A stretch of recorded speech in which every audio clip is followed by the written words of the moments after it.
afternoon, everyone. Welcome to YouTube Auto Builders Fine Scale Show for July 10th, 2018. Tonight, we're going to work on trees, sagebrush trees. We did Phil's trees recently using the wire method, which I am quite attracted to. It's a spectacular method to produce trees. This is yet another mechanism for producing tree armatures. We'll talk a little bit more about a few different choices of trees. Tonight, of course, we've got Miles and Ralph as always, and Johnny directed. Take a brief moment, and Johnny catch us up on what's going on in YouTube Auto Builders community, and we'll get into making trees. Alrighty, I want to say go to YouTubeMyBuilders.com. There you can check schedules for the shows. We're in our summer season, so we don't have as many shows running because we got people out on vacations and they're regrouping on their shows and all like that. We do have Johnny's Mall Train Talk this Thursday. Next week, July the 18th, who is Big Bill talking to? And he's going to have Ron Perry on next Wednesday night. So, and then Thursday night will be the Fine Scale Show. I mean, Johnny's Small Train Talk Show. Tonight's the Fine Scale. Anyhow, I'm going to turn it back over to Andy and let him get started on the show. So, it's all yours, Andy.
number 18 gauge wire, and I just twisted it, put the twine across, twisted 2 wires together, and then I started adding the foliage to it, or the green, or whatever you use for your ground cover. Sprinkle it on, spray it with an adhesive, and then sprinkle it on. I like using hairspray to get it started, and then you can add glue afterwards. So that's it. That's what I've been up to. That's coming together nicely. The trees are a big improvement over the store-bought ones too. I just have it. There are some nice store-bought trees out there, but they're pretty costly. Yeah, that's the issue that a lot of people have. I mean, you want one tree and you want it 9 inches tall, and it's going to cost you $5-6.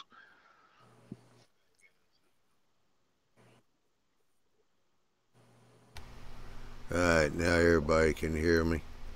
Yeah, we had a little problem. I lost the panel sound. So, Ralph, could you just kind of run through that just real quick one more time, please?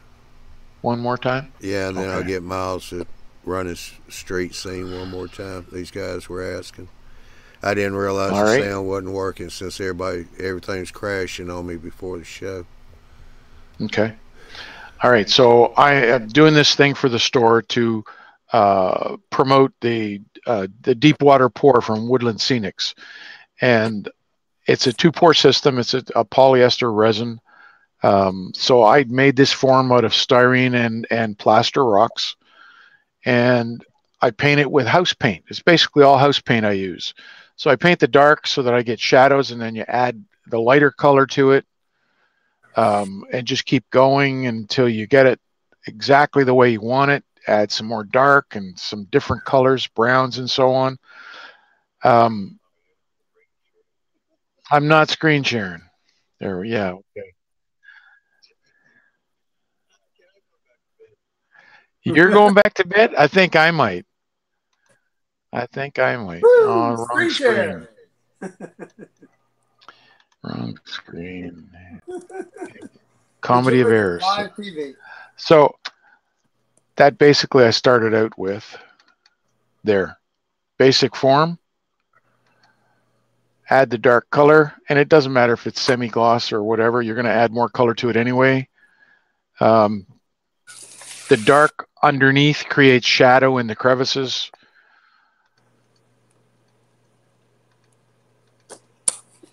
And this is what I was talking about, the foliage. It pulls away like string with leaves on it. And it's a really neat product to work with. I really like it. So these are the store-bought trees. I think they cost 50 cents a piece. They're bottle brush trees. They're twisted wire with, it looked like it was plastic for the armature. And I trimmed it and so on. And then I added some more leaf, or what do you call it? The ground foam to it.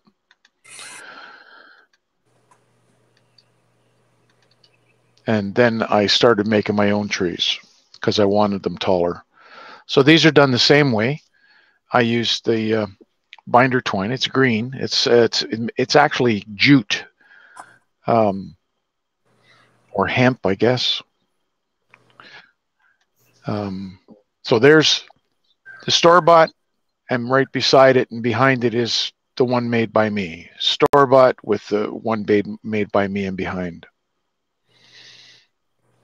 So that's basically it. What's that?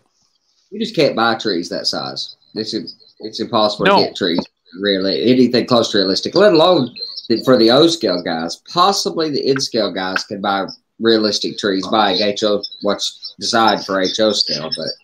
And if you do buy them, they're going to cost you, for one tree is going to cost like $5-6, and more. Yeah, my favorite trees out there were Sterling Bottles trees. It looked like they're not making them anymore. They don't have them on their site. They just have their molds, which their molds are quite nice. But you can get trees up to 13 inches. But you were talking about $25 to $30 a tree. A tree, yeah. Eight. His wife, they found she had cancer, so I don't know how she's doing right now at Sterling Models. Yeah, she was doing the trees, I know. So they've not been available on the website recently. They really were spectacular. The static grass, I mean, they're the best conifer trees I've seen to date. And I had intended to buy just a few $100s worth of them, since I need predominantly deciduous trees. So my next thing on this is to add the silicone sealant to make the waterfall, and some filter floss, and then add my water. And it should be done. Should be done. I may put some static grass in as well. I don't know. I haven't decided yet. Like field grass. Yeah, little swatches of it. Yep. So that's what I've been doing. Well, that looks really good. That come together quite well. Miles, will you give us a rundown one more time? Well, since we have audio, if you're close to camera, give us a rundown on the neighborhood that you've been doing. I know you'd put a video out on it that was quite enjoyable to watch. I just yeah, I should have done the same thing you did and had some pre-recorded. I've got some pre-recorded video. I just can't bring it up on the iPad. But anyway, this is the neighborhood, and of course, it's at least at this stage before convention, it is finished. I've got TVs that you can see, I think. Yeah, you can see one blinking up, I think, back in behind this tree. And I don't know, you may be able to see some others blinking back in there. But anyway, the TV modules from engineering are in there. All the porch lights are there. Then my seal test truck, my grandfather worked for seal test here in Kansas City. But mainly, I just wanted to represent a Kansas City typical neighborhood, although this neighborhood is just like the ones back east. Any place where there's a river town and you have bluffs, you wind up with this kind of terracing. In the 40s and 50s, these 2-lane strip driveways were very common. I made a little template and made them up. All of my sidewalks here are styrene plastic. And actually, this sidewalk and all of these were all one piece. This was a big spider web that I laid down in place there. Made a pattern and then put everything in place. In some places I have stairs. Let's see if I can get a close-up for you. Beside my little Christy there. I watch Mom, the TV show, and that's Christy out mowing the yard. I don't know if you can see Christy's, she's nice. And Bubba's over here, and he's mowing. Anytime Christy's cutting the grass, Bubba's around. He's cutting his grass too. So he's keeping an eye on her. And then I've got you can see the TV kind of flickering back here in the light here. They're watering the yard out there. Let's see if I can get this thing off of here and give you a better close-up.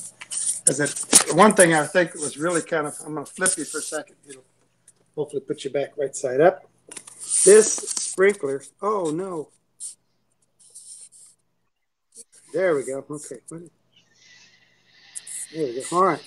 The sprinkler there, I don't know if you can see the water effect. Yeah, it's actually the restraint relief wire inside of an HDMI cable. I had a cable. I know that nobody else has ever stepped on an HDMI cable, but I did, and I broke the connector. Well, then it's gone. So I stripped it. Being a typical model railroader, I had to see what was inside. Yeah. So I'm still 10. I never grew up. I'm still 10. So what can I salvage from this? That's right, man. There are like 4 pairs of the most beautiful, fine, like number 30 stranded wire in there that you can use. They're all different colors. There's a couple of strain reliefs, and it makes a beautiful sprinkler head there for the water. And anyway, you can see the TV and the porch lamps there. I 3D printed the porch and the railings there. The flowers all came from up by you, Ralph, the lady that has Model Railroad Supply. Oh, yeah. She does a fantastic job. The awning was cut on a Cricut. I printed that out from Photoshop. Details are just from anybody I happen to get them to. The trees, of course, are from my old buddy, Creston Parker in Louisville. And he is coming out again with his trees. But I don't know how much you guys are going to like him or not, because his trees were Well, the short ones, which are these, ran about $15 a pop, and the bigger ones, which are back here, ran about $20. They were HO versions, but he actually had scale trees. I mean, they were huge, obviously. This is O scale, and I've added to the trunk, but his trees were absolutely fantastic. Then on the subject with what Andy's doing, I've been working on the cemetery, and I have my sage tree. I sold most of my sage to Andy, but I kept a few sprigs. Excuse me. And this is one I made up here yesterday and planted. I needed an old oak-looking kind of tree, and that one just really, I like the fact that it kind of dominates and it looks airy and open. And Andy's going to talk about that here in a couple minutes. But I just really like the bark texture on sage when you're really looking for it. You can't be beat. Then Joe Robertson, I talked about on the video, the art teacher here in Belton came over the other night, and he painted get my finger in here someplace. There's the lens. He painted my road disappearing back here. So this is all real here. My layout actually crowns and drops off, and then he painted it coming back up. And some of these trees, this one and this one, are real. The rest of this is all painted. But nice. He did a fantastic job for me. Absolutely. So I have a question for you, Miles. Yes, sir. Where did you get your fire hydrant? They are Woodland Scenics, out of the Woodland Scenics set. Really? Yes. Mm-hmm. Wow. Okay. Yeah. Yeah, I'll bring it back here and show you. But yes, it's out of the Woodland Scenics set. So are the garbage cans. They give you closed ones like that, and then there's an open one up there in the back of the pickup. And I've got another open one that's all the way at the end of the street. You can't see it, but it's got the lid setting on top of it back there. All right, okay. The two mowers, this green one is a Shelley. So, I mean, it's like 30, 40 years old. The other one, the red one back here, you can't see, but at any rate, it's a 3D print that I made. So you can see those if you come to convention otherwise. The figures, by the way, were made by Marty Vaughn. Marty custom makes figures, and he does a lot of the work for Amex for Fun and Games. He makes their masters and paints lots and lots of their figures. Paints for people all over the country. But he just happens to be here in Kansas City and happens to be a friend, so he made a couple of figures for me. Cool. That really looks spectacular. Anybody watching, you've got to go watch his video if you haven't seen it yet, because he zoomed in on the water hose sprayer and stuff. It's a spectacular effect. Yeah, on my video you get a lot better view of it because I've got it up close. This is my next project is the gas station. I'm getting ready to do it. This is a 3D print from Kent Hurley. Yeah. And so anyway, that should be up. I hope maybe by the time convention rolls around. I don't know how far I can get, but I'll get as far as I can, and then we'll go from there. That's all you can do. You run out of time. Deadlines are rough. As in a hobby, deadlines are rough. In model railroading, I try to set myself a few deadlines too. In the business world, everything's about deadlines, but I'm not sure I enjoy the pressure. 30 days and counting. All right, guys. So I've got a brief video we'll talk over and talk about my way of making trees. If you guys have got any questions, we'll pause at a few points and talk it through. Since making trees is a fairly long process, I make them in pretty big groups. I'll make 7 or 8 on a tray at a time, and I'll work through them. It also makes it easier, as you'll see, to adhere the material to it, so you can put rods to hold the material up. I've used a few different glues. Something I don't talk a lot about in the video was the choices. I've used a few different glues to make this possible. I've even used some spray adhesive and stuck the material to it, which I've seen other people do. And for a tree that's behind some others, that's not so bad. But in my case, I'm pretty particular about adjoining the pieces where they should be adjoining to a trunk section. So if you look up through the tree, everything mates the way that it should mate. For that, I've used super glue, but super glue gets brittle. So I'm much more in favor of contact cement. It does take a little bit of time to set up, not a long time, 10 minutes or something. but I pin everything with skewers into the styrofoam to hold everything for that couple minutes. So you can work a little bit at a time, and then you've got to move on to another tree, so it's easier to work a few at a time. In that case, with this video, I show working through each of the major processes on a different set of trees as we go through, all the way to a flock tree. So, all right, let's start. Let's go with that.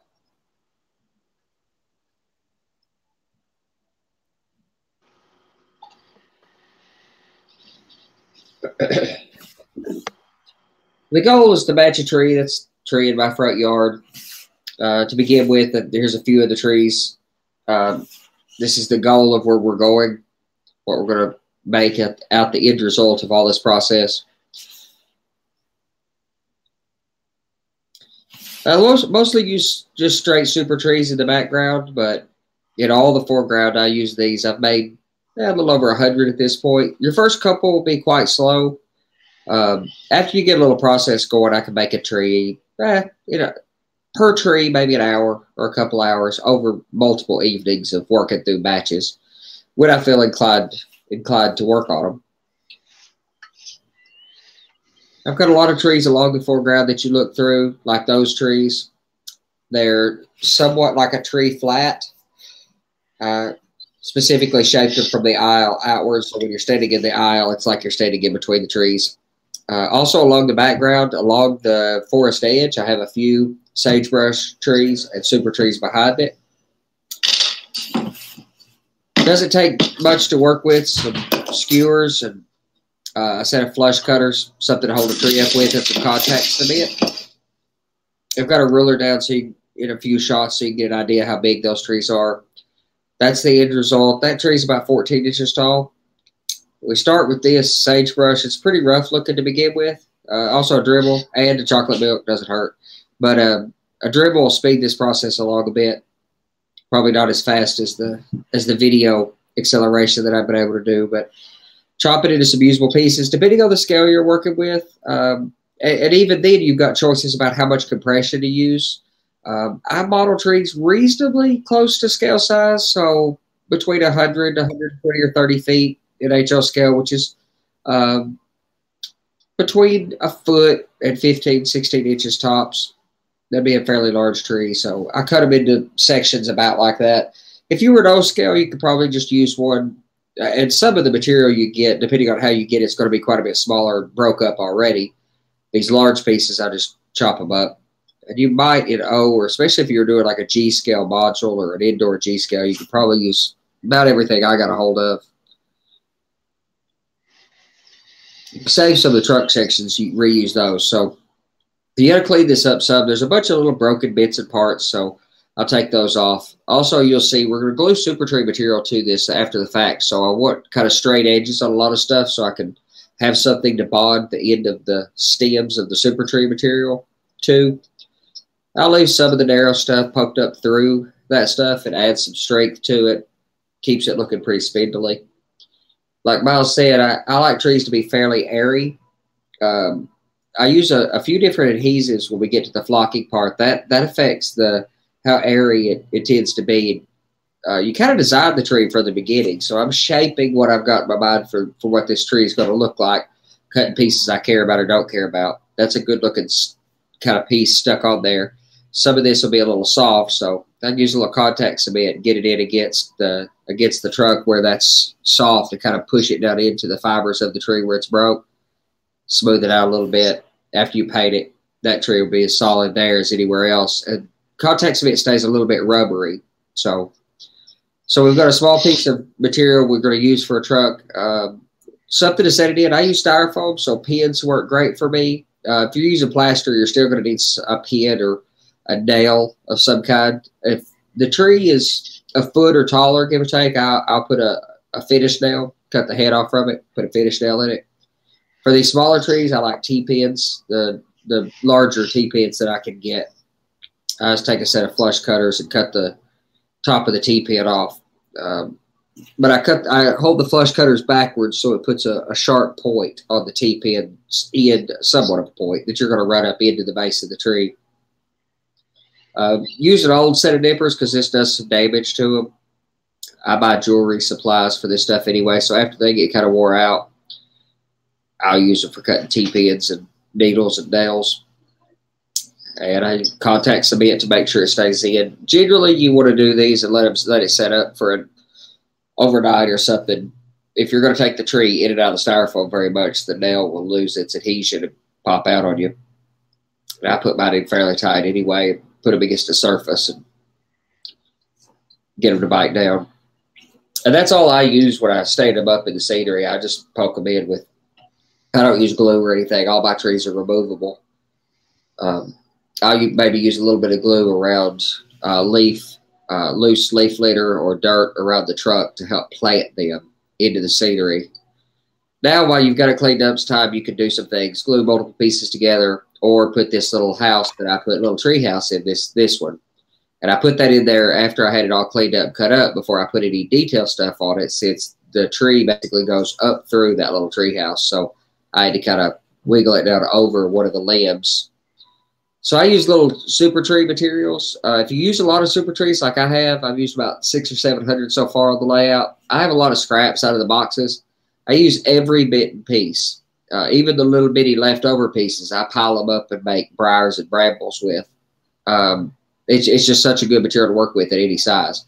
But I find these kind of medium-sized pieces. For the larger trees, I'll use some fairly decent-sized chunks. I'll take, what would be a good background tree and chop it into 2 or 3 or 4 pieces.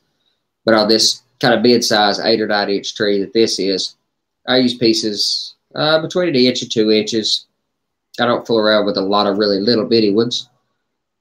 A little bit of contact cement and a flat spot to adhere it to, or straight to the main body of the truck. If look at some pictures. I mean, you can't beat looking at the real thing. You don't drill holes to put them in? Nope.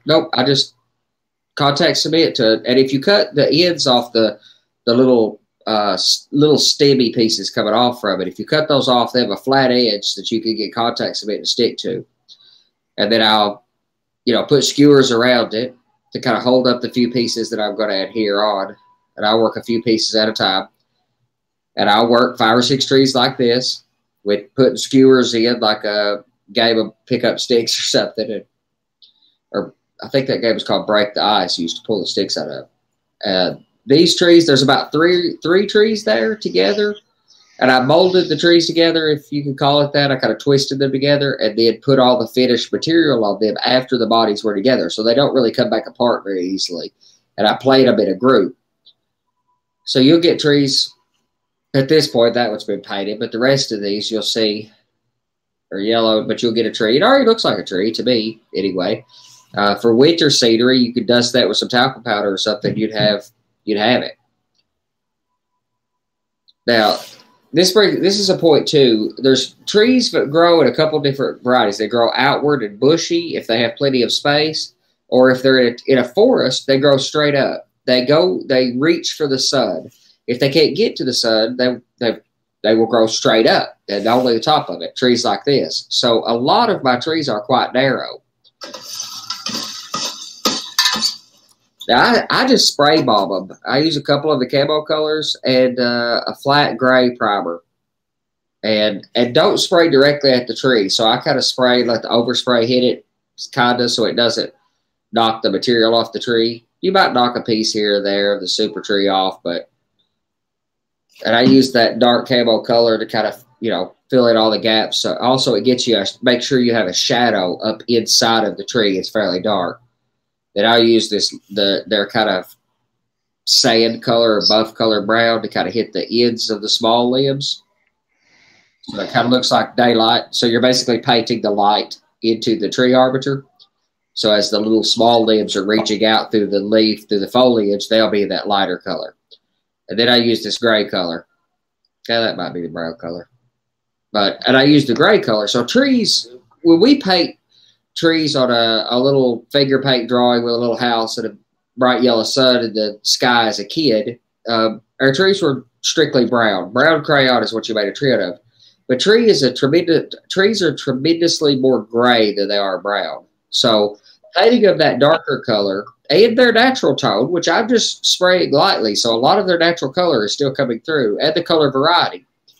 You can see what a difference painting does for it. You can really see how full the tree is going to look once you get some color on it. And the bottom of the truck should be quite gray. Then we're going to flock it. Well, let's pause for a minute and take some questions. What you got, Johnny? What are they saying? Well, first off, for Miles and Ralph, everybody was very impressed with what y'all had to show off. They liked it a lot. Thank you. Then William, P.T. Turson, has anyone tried oak leaf hydrangea? Yes. Yeah. Yep. It's got a really good branch architecture. It's smaller material, so you don't get the big, thick bodies of truck. Like, I mean, I've got sagebrush that's an inch, maybe an inch and a quarter trunks. You know, model an 8 or 9 foot tree. Hydrangea's not as full for that. I think it makes a great substitute for what I would call a mid-field tree, where it has bark texture and detail, but it's not huge and immediately in the foreground. But they can be grouped together to form a thicker trunk, and you cover it with florist tape, which stretches out, and then paint it, and you're good. Yeah, that's not bad. And I've made a few super trees. I didn't take pictures, or I don't know where the pictures are right now of the super trees I've made. Where a lot of them come flat. They're at the ends of the bush of the growth that they grow in, and they're somewhat flat edged. I stuck 2 or 3 of those together in several cases, and took wood filler and a toothpick and filled it in and scratched some lines in it, and then let it set up a little bit. Took a wire, just a wire brush, what looks like a welding brush, but you want a much softer material, like aluminum or whatever that brush material is made out of. It's quite soft. And scratch it and paint it. That works okay. Yeah, Brian X asked, is the sagebrush bought, or do you have it locally grown? And then he said they look great. It's not local. Good friends in the hobby. Miles set me up with sagebrush a long time ago, and I think I've run him out of sagebrush finally. But now there are some companies you can buy it in a few places. Dried florist places online, some of them carry it as a material stuffed under the bottom of a glass vase, I assume. You can buy it a little bit there. Scenic Express sells it. They call it Super Sage, and they sell it in pieces that are basically pre-cut and not rough. It's somewhere in the neighborhood of $20 for 5 or 6 trees. So you'd want to use it possibly a little more sparingly. Or anybody in the Midwest, if they pick it up, you can't cut it green or growing. I think that's a protected plant. I think. But you should definitely check the laws before you call me for bail money. But you can pick it up, I think, if it's dry, but you need to check into that. And you may be able to get somebody to get you some. There's a little over 100 different strains of the sagebrush, what we call sagebrush style plant, but most of them make pretty good trees.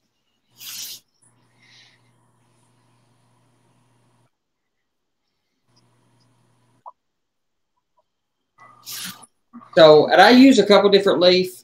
Here, the one I'm going to use is the Selkirk leaf. On the right, it's, a dingy yellow color, which I bought like very early spring. So some of the stuff's green, some of it's more the way an oak tree does before it greens out in the spring.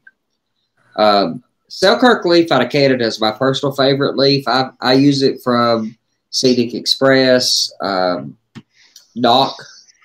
MP Scenery has a really nice one that has a bit of a shininess to it. They're real nice to put over top of a flat colored leaf to make it look like storms blowing in and the leaves are turning over a little bit. I use the eyelid spray more than anything else. I use hairspray if I want it to be very thinly flocked, because hairspray doesn't leave a fogginess on the material. Eyelids is my favorite. If I really want it thick, a very, very, very thickly flocked tree, I'll use Super 77. But you've got to be sparing with it because it kind of frosts or leaves a fog on everything it touches. So eyelid spray is my favorite, and flock it. And then they tend to want to fall apart, especially over time. So I spray them pretty heavily with Mod Podge which kills any shine that your paint, that any paint you've used, or any exposed glue at the material joints between the super tree and stuff. Mod Podge will flatten all that up, and then I'll patch in any little gaps I see in it as I look at it, and spray with Mod Podge. Then you got a flocked tree. I also use a lot of this brown and airbrush color into it, so I can get varieties of color. If you were modeling later in the year, that would be about essential to do. You don't even have to use this is 3 or 4 or 5 sticks glued together, and I've made numerous trees this way. That's a stick out of the backyard with 4 or 5 pieces of super tree glued to it. For end scale or for midfield or background trees or for bushes, some sticks out of the backyard do just fine. Compare that to any of the plastic arbiters that are out there from Woodland Scenics or anybody else, and it's hard to compete with a 15-inch, 14 or 15-inch tree made with super tree. So we started with rough sagebrush, brambly and coarse. Shape it up, clean it up, take all the rough stuff off, do any modifications, stick a tree house in it, whatever you want to do. Glue the super tree material on it and prop it up long enough for the contact cement to set up. Then you've got at that point it looks like a tree should look, and you shape it. And then paint them dark. In my preference, I use Ralph's concept of color too. I go dark to light, so dark, and then paint them out. Then flock them with leaf flake, or you could use ground foam. On these trees that serve so foreground, I'm a big fan of individual flake leaf. A lot of people put ground foam on first and then flock leaf over top. That's what I do. Oh, that makes all. If you want a very full tree, that's entirely fine. But I don't drop my leaf over top of the glue, though. I pitch it and push the leaf into the material so that it's not just sitting on the top, it's getting down into the arbiter material and around the limbs that are sticking out, not just on the surface of it. Right, and that's why I put the flocking in first and put the leaf, sprinkle the leaf on afterwards, and the leaf tends to stand out more when it's on top and not the whole thing made of it. Absolutely. If it's all the leaf material, it's going to look good, but there's going to be no definition unless you change the colors of it. I can't disagree with that. Colors are a big deal too. The airbrushing yellows over top of stuff in the direction the light's coming, and I've had to just choose a direction and paint lighter color on the south side of trees. I pre-plan where the trees are going to go. I put the rough trunks in, get an idea of what kind of shape I want. I've got trees that are very well are shaped to go in certain places. Trees that have that are built that hang over the track on a side, and I've found trunk material that suits that particular use case. Or along the right of way where the railroad has cleaned out a little bit of that clearance, but they're still grown, brambly off into the forest. I make a lot of the trees straight up and down. Also, another trick is it's impossible to get the trees to mesh together. Now, you can do a few of these things like I do where you grow, here's 2 grown together, where you kind of quote unquote grow a few trunks together and then put the material on them. And that's good for little small sections, especially along the foreground. That goes in a little ditch along the foreground. In the back forest, that's quite difficult, or even in dense foreground forest. So I make a lot of these trees that are like this one, that are basically straight up and down trees. And I bunch them in tight together. And then I'll take the trunk pieces that I've cut off, or any straight sections I have, or straight sticks, and they'll run up into the canopy and down to the ground. And there'll be, 2 or 3 sticks to every tree that's in there. So I've got sections where around the river outlet there's probably 8 sagebrush trees, but there's a good 20 trunks in that mix. So it looks like a much thicker, and especially if you have a good undergrowth, by using some super tree material to make, I use super tree material to make little brambles and bushes and stuff to use in the undergrowth. And then every little scrap of this, the smallest stuff that you can get of the super tree, I ball it up Spray glue, ball it up, stuff it into spray glue, let it set up, and brush it with a dilute mixture of Mod Podge and dust it with the smallest leaf flake I could get that would be more inclined for end scale probably, but it makes really good. Like we get blackberry and raspberry bushes growing along the railroad right away. I grew up as a kid walking the railroad right away and eating blackberries, so I like modeling blackberry bushes along the right away, and that's, you know, super tree is still the best material to reproduce that as well. So, but it's time consuming, but there's only a couple steps to the process. It's a pretty fun thing to do if you're just, you know, in one of our video chats talking and setting, you know, not feeling productive or not having all the answers to some part of your railroad. In my case, I need so doggone many. Regular super trees, I've made about 700 or so. I've made over 100 of, you know, over 100 of these trees like this. Some of them smaller, but between 8 inches and 15 or 16 inches. And a few of the midfield trees made out of sticks and, you know, sticks and such. There's a bunch of those that are just made out of a stick out of the yard with super tree material put on it. So if you don't have access to sagebrush, a lot of the, you know, some of the sticks you'll get have a better bark texture than what you could reproduce, or at least what I can reproduce. Actually, I've found, Andy, working in the garden. My wife's the gardener. I do the grunt work. So I'm the one that's digging up roots and so on. And looking at the way the roots grow, roots would make good tree armatures as well, because they basically mimic the tree above. They do, yep. And I've done that. My first tree that I tried making was made off from some videos I seen on YouTube of a guy making trees with the root structure. And I have used some, and I have quite a bit of roots because I use natural dirt, and I dig it up out of the yard and cook it and filter it, screen it and all that. And I get all the roots out of that. And I've been using some of that to mold the root lines around the truck where the root's exposed in the surface soil. They're good for that. In my case, they make spectacular bushes. But I didn't. The trees I got were not everything I wanted them to be. Trucks are quite soft, so they don't hold their form very good. They probably make a great weeping willow, though, if you used roots to make that structure, since they're soft and stringy.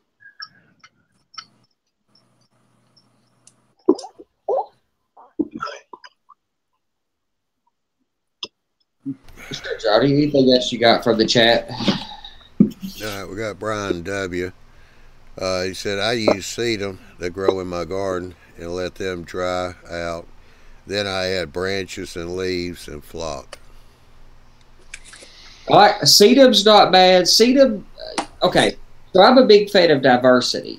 So I use sticks and sagebrush. I've got some wire trees. I've got various kinds of evergreen trees or conifer trees of various sorts. And I use super tree, and I glue super tree together. All these various things. And I've got sedum. Sedum makes great canopy trees. Great canopy trees. But they have in my case, they look a bit like an umbrella. You've got to work them a lot, which is fine. It's still less work than a sagebrush tree would go. But they make great mix-in trees. And I use them in my back in the back forests to produce forest canopy.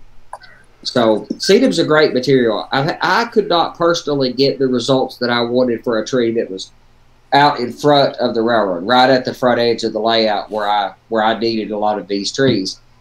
Personally, I didn't get it out of sedum, but I've seen Phil Wyman do some trees out of sedum that are just stellar, just spectacular. Sagebrush takes a lot of the artistic requirements out of the equation. I just looked at a picture and matched how limbs connect to trees and spray bomb it. It's, you know, mentally, it's not a very taxing thing to figure out how any of this works, but it is a little time consuming to make them. My first tree took upwards of 8 hours, but I hadn't figured out I needed to build about 30 at a time.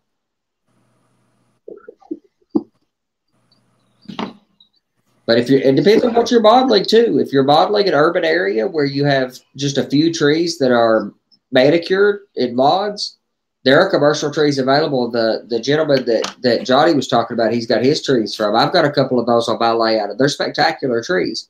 They look like manicured trees that would go in a lawn, and I have each of them in a yard of a house. They're great manicured trees.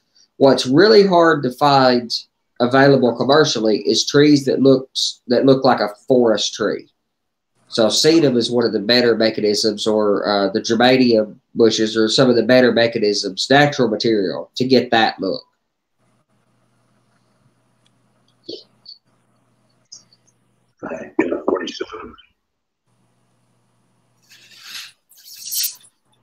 Well, I think that's, if anybody else has anything else on sagebrush, or on trees in general, if you've got another method that works for us, and anybody in the community, please share pictures. I'm fascinated with anything I can add some diversity to the trees that I need for my layout. Modeling deep Appalachia, I will probably have in the neighborhood of 4,000 or 5,000 trees, maybe as many as 500 of these nice ones when I get done. It'll take a lot, so I'm looking for any diversity, any other techniques that are out there. Are a lot of the trees on your layout, I guess, Ralph, since you're modeling kind of the northern country, a lot of those are conifers, right? Yep. I'm not opposed to doing deciduous trees as well, but I've even cut up broom handles to make the trunk for conifer. And this one here is 18 inches tall. The one behind it's 20. Perfect. And I took a screw in the bottom, and I screwed into my layout. That's a good, with plaster. That'd be great. With plaster, the screw would be a lot better. And one of the other things, I mean, you can use the natural fiber furnace filter and trim it and pull it, get it real thin. What's that product you use in the kitchen? Scotch Brite. Yeah, you can do this. You can do the same thing with that. Pull it apart and use it to make just rough areas where you want leaves to be on your branches. Another one that they use is Caspia. Caspia is used in a lot of dry floral arrangements. Yeah, and it's kind of wispy. It's almost like asparagus fern. I heard one guy he said he used Meng, M-E-N-G fern, and you let it dry, of course. And you drill holes and you plug it into. What I did is I took a whole bunch of chopsticks and roughed them up with a hacksaw, just dragging my hacksaw blade across it just to give it a rough bark, and then drilled a whole bunch of holes. And what you end up with is something like this.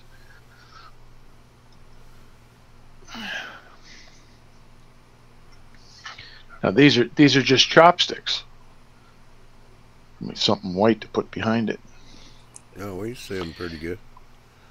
Okay, so this is the one that has the Caspia, and it should have had more branches. This was an experiment. These two are the furnace filter, and again, it's just chopsticks. Those look great. Absolutely spectacular. And when I paint them, I paint with dark paint. So I'll hold it from the bottom and spray up with dark paint. And then when I go to put my leaves on and so on, I'll use the lighter color paint and spray down, so that you have that shadow from top to bottom.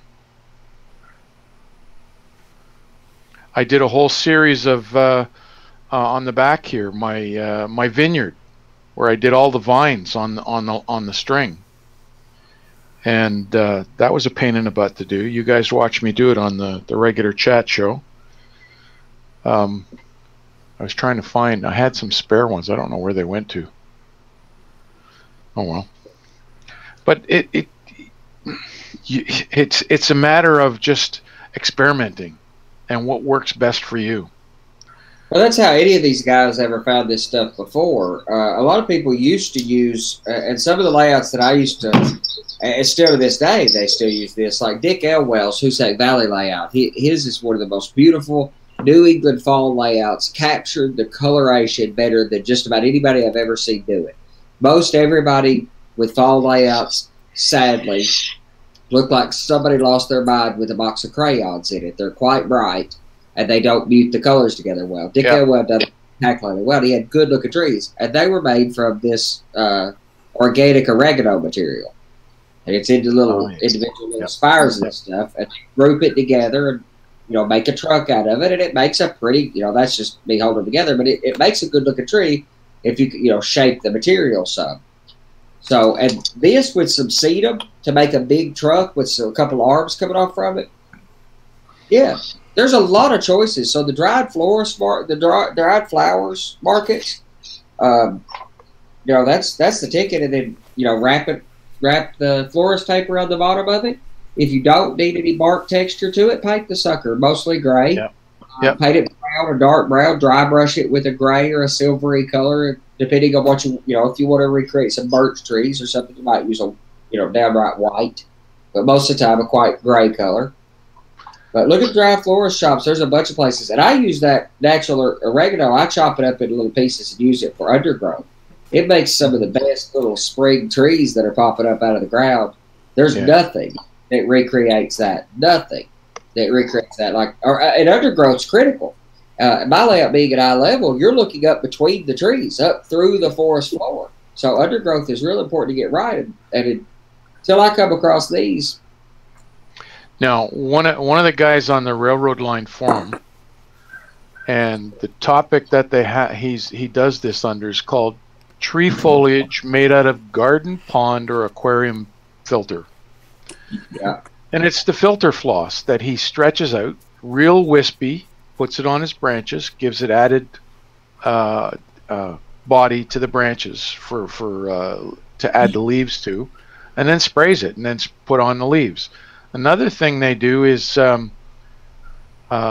static grass. 6 or 8 mil static grass just on the tips, and it adds those little extra fingers like you see on the ends of branches. Yeah, I've done that without using the static grass. I used a material, something that Selkirk Leaf had, and I bought some of it. It's brand, you know, it's arbiter, fine branch arbiter material, and I sprayed Super 77 on it and rolled it up like a cigar, like Joey Ricard does with some of the Woodland Scenics horsehair foliage and stuff. Mm-hmm. And I rolled it up, broke it, and poked it into the spray adhesive. I said, pull away, so it causes the branches to come away from it. You can somewhat shape the branches. It's a good trick with static grass too, is to shape static grass. If you just put it down, it's gonna follow the machine. If you're putting static grass, which is unrelated to trees, but it's gonna follow the gun. So if you're putting evergreen tree or conifers together, you want to use a static grass gun just about entirely above or off to the side, but above where you want the needles, because needles on a pine tree only grow on the tops of the branches. For the most part, that's how leaves grow on evergreen or on deciduous trees. That's how leaves grow on deciduous trees too. Just sometimes gravity will pull them down some, but they grow off the top. On the ends of branches, yep. Yep, they grow off the top, grow toward the side. So got 2 comments here. All right, Charlie, what you got over there? Well, we got everybody's buddy, MHO Junction, better known as Lloyd. I know that guy. Yeah, this one's for you, Andy. I think they made it a little while back. You should take Fran's class on sedum trees. Class on sedum? Yeah. No, Fran's class on sedum trees. Yeah, I know. She's got this stuff figured out. Her scenery is spectacular. And they did a series on tree making, especially on, I think on background trees, on Trademaster that was stellar. That discusses a whole lot of my thoughts on how to shape seeds using background trees. So they did a good job on that. And Brian X says, looks great, Ralph. Thank you. we've done a great job of talking about live trees, but I've got a dead one up now. And you don't want to forget that every once in a while you want a dead one. Yep. Yep. And I'll tell you what, that's a hard thing to recreate. And this is some funny results, but I had not got the results I wanted out of dead leaf material. And I've even used forest floor leaf flake. I've used several things, tried to make a dead tree look dead.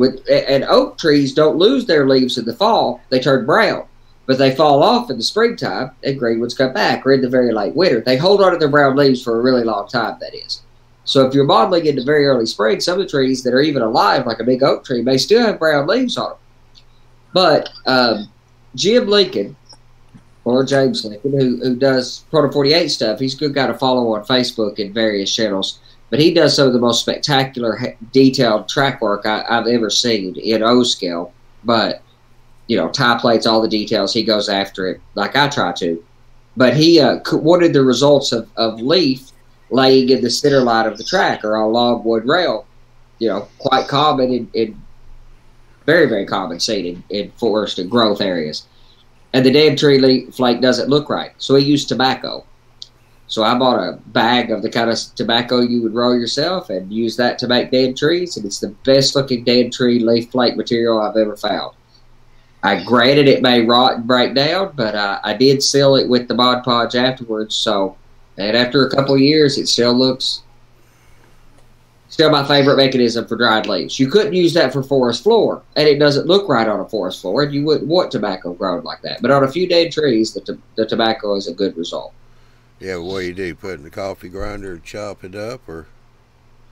Yeah, this stuff was relatively fine anyway, but I've got that little wood that I use for scenery, and I just pulsed it a few times and used it. Now the stuff that I put on the track bed, because I've got some piles that I put along the track right away, even to the point where I had to be careful to make sure I had a flange way, because there's leaves piled up along one leaf along the inside cut, and those that tobacco I ground up quite fine. What you got, Ralph? So there's a dead tree with moss on it. Mm-hmm. How'd you do the balls? Ground foam, I take it?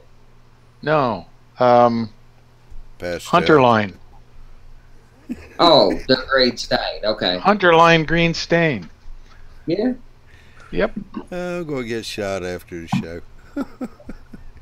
What's that? Said I'm going to get shot after the show. Why? Oh, you didn't hear me. I said pastel. Pan pastels. And pan pastels do come in green.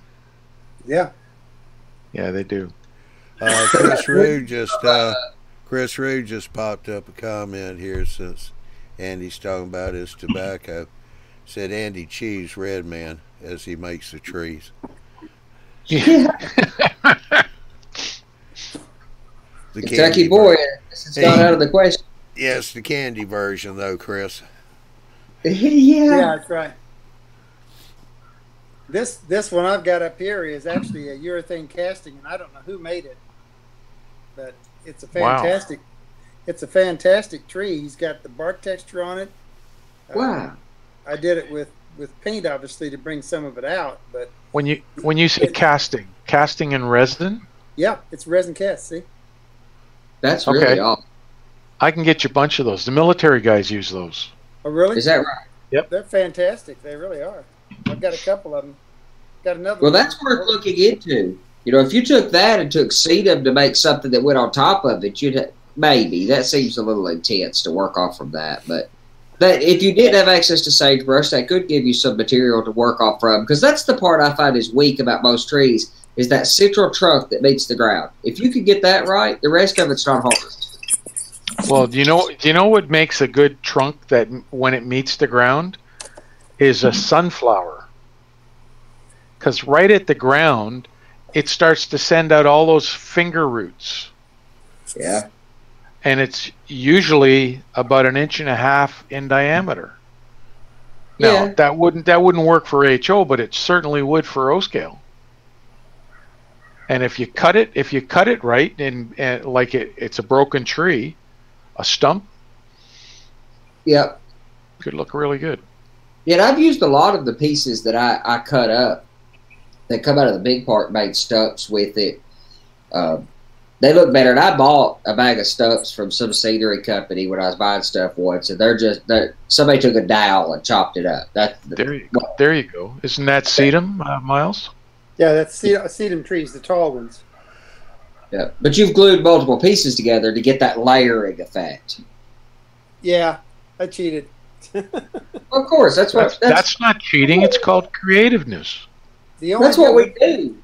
The only difference between what I do and what you were talking about, Andy, is I don't trust the glues. I use those Markland screws that I talk about sometimes, the really super small track screws.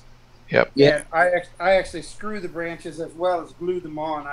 I want a mechanical hold right along with the adhesion hold. Oh, I could defend that entirely. It's just with the small spindly material you're using of Super Tree. Yeah, there's nothing you can do. And I tried several things. But that's why I said, why don't you drill it and you can still use your contact cement, but slide it into the hole. Right. You've got a mechanical connection there. That'd be possible. A lot of the ones I'm gluing together, though, are bunches of them that have a little Y effect, and stuff. So I'm gluing them to it. I glue flat surfaces, and so far, of all the trees I've made, and I've moved them and took them down to take pictures of them and to fool around with them on shows and whatever. Take modules down and move them. I've took them down. And none of them have lost more than a few pieces of tree material. And when I do lose a few pieces of tree material, I just use them in the undergrowth. And I overfill the trees. We forget that more trees in the real world look more like that than they do like an apple tree. They're take a look at this tree.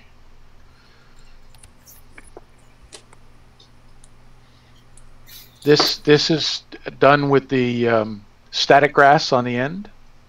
Yep. And then now this guy builds up his trunks, and those little things sticking out are pieces of wire. Absolutely. And they're all wired that he's put sawdust and glue over. Yep, that's sawdust and glue to make the trunk. And to make it a conifer, man, that it doesn't get any better. That is as good a conifer as can be made of that type of tree. That's maybe not a sequoia, but for those types of trees, that's as good as it gets. And I think wire has its place in any. If you're trying to shape a tree for a very particular application, you need to work with wire or luck into a piece of sagebrush that's what you want, because it's not that moldable. I do soften it with glycerin before I use it to increase the age of the lifespan of the material, but it softens it, makes it slightly rubbery, but it only makes it resistant to breaking. It doesn't make it, you are not pulling any bonsai with this stuff. So it goes where it goes, or it goes where glue makes it. That's it. All right, I got a couple of things here. Mitch, first part is for Miles. What are they watching on the TV in the house? All in the family. All in the family. Yeah, probably so. I got to thinking that I have so many TVs there. Every house has a TV in it that's working, and they're all blinking kind of differently. So they must be watching several different channels. Yeah. Yep. Then also 4, 5, and 9. Mitch one of them's watching Leave It to Beaver. Yeah. Yeah. Or the Andy Griffin Show. That's right. Also, Filter do a good job for spruce trees and some type of pines, I think. That's from Mitch. Yep. Brian X, The Art of the Craft. He's talking about, you guys were talking about making the trees. There's a bunch of ways to make this stuff, and mixing a few of them together is probably in your best interest, depending on what you're modeling. If you model an area that's largely in the same type of tree, covering a mountain, like what happens in parts of the Rocky Mountains, that's a little different. But in Appalachia, it's 24 breeds and species of trees that are intermixed, so it needs to be somewhat diverse. And you need a bunch of leaf flake.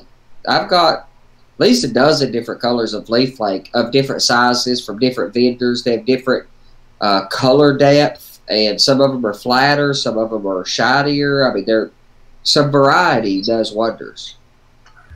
Well, it all comes down to practice, practice, practice. So You start off making your background trees and work your Yep. way to the front. So once you get your method down, you start making your front trees. Absolutely. And experiment. Don't be afraid. So you screw up a tree, it ends up becoming a background tree. That's right. And even my foreground trees have been made there's two or three different things that I've learned, from changing glues to all sorts of different things. And I've got commercial trees, and I've got trees made from sticks and sagebrush, and just, blend them together until you get the right result. And you don't just need dead trees with leaf on them, but like an oak tree or one that's recently dead, you need some sticks stuck up in the ground. You could take. Well, go and take a look at Mike Confalone's layout, and you'll see what trees look like without leaves on them. Right, and he basically uses a few sticks grouped together. There's not even a lot of armature to it. It's just trunks all clumped together, and you can get a forested seed, especially modeling winter, without ever even messing with a super tree or anything as fine of a armature as that. So, all right, guys. What's Ron's Trains and Things says, hey, everybody, sorry I'm late. Ron, don't let it happen again. Well, Ron's here. We can get started now.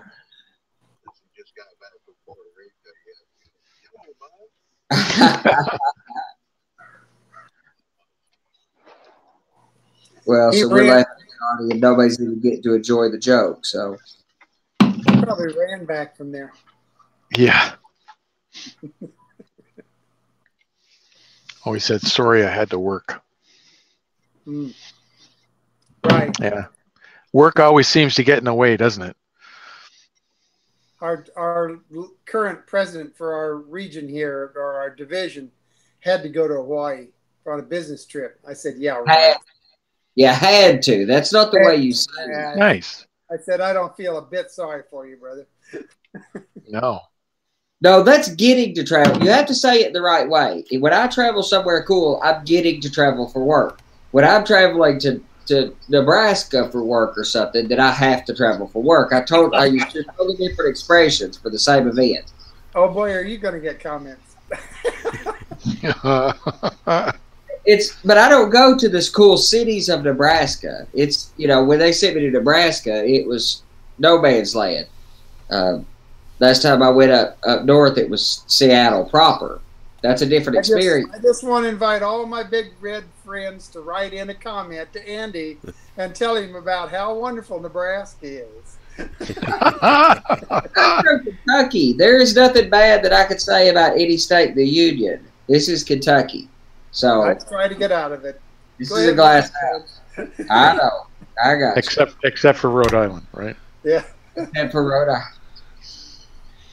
We apologize in advance. Yeah, right. All right. Well, thanks everybody for tuning in tonight. By all means, any trees that you've got and any other techniques, please share them with the community. I look forward to it. As an Appalachian modeler, I have to be fascinated by trees. It's as critical as anything on my layout. So please share comments. Thanks to Ralph Miles for hanging out with us, as we always do. You take care. And we can close up shop, Johnny, if you want to take us out. All right. Well, say go to YouTube Model Builders. There you can check schedules for the shows. We got Johnny's Small Train Talk coming up Thursday of this week. Next week on July the 18th, it's going to be Who's Big Bill Talking To? It's going to have Ron Perry on the show, so that'll be pretty good. And then Thursday will be the Johnny Mall Train Talk Show. Just let you guys know, we got the NMRA train convention coming up in Kansas City, Missouri. I did that for Ron and Miles there. But anyway, There's going to be a bunch of us from YouTube. Model Builder's going to be there. I'll be there. Andy's going to be there. And DeBob of DeBob's Man Cave and James Wright, I know they're coming. We got a few people coming up from Australia too. So yeah, and Miles, he said he might hang around for that show. Actually, am I on? Yeah. Yes, sir. All right, I want to issue a special invite to all of the YouTube fans that we have, everybody that watches YouTube Model Builders and tune into my Model Railroading University channel. Fran is going to bake chocolate chip cookies only for the open house that we are having special for our YouTube friends on Tuesday morning from 9 to 12 here at the house. Damn. So I will do a clinic on Monday evening at the convention. I'll have maps for those that don't know how to find us, but we will be open on a special tour. I think I'm going to give rides on the live stream, which I will not do anytime the rest of the week because of liability. But if you're a YouTube friend, stop by. We'll have the live steamer up and running. We'll have, it's electric and it doesn't make any noise, but nonetheless, it's a ride-on railroad. And we'll also have the railroad here inside up and running. So if you want a special tour and maybe a little more personal attention, be sure and stop by 9 to 12 Tuesday morning. And I'm not getting there until Wednesday afternoon. I don't know if we'll have any chocolate chips left, babe. Shoot. All right, so yeah, look around the show. You'll see a bunch of us walking around. I'll have a YouTube Model Builder shirt on. It'll actually have my name on it. It says Johnny. So anyhow, you can look for us. Stop us. Say hey. Yeah, like Miles has got there. And stop us and say hey. We'll be glad to talk to you for a minute. Also, what else was I going to say? Oh, I think that's going to be it. I guess we'll see you Thursday night for the Johnny Small Train Talk Show. Y'all have a good evening, and we'll see you on Thursday night.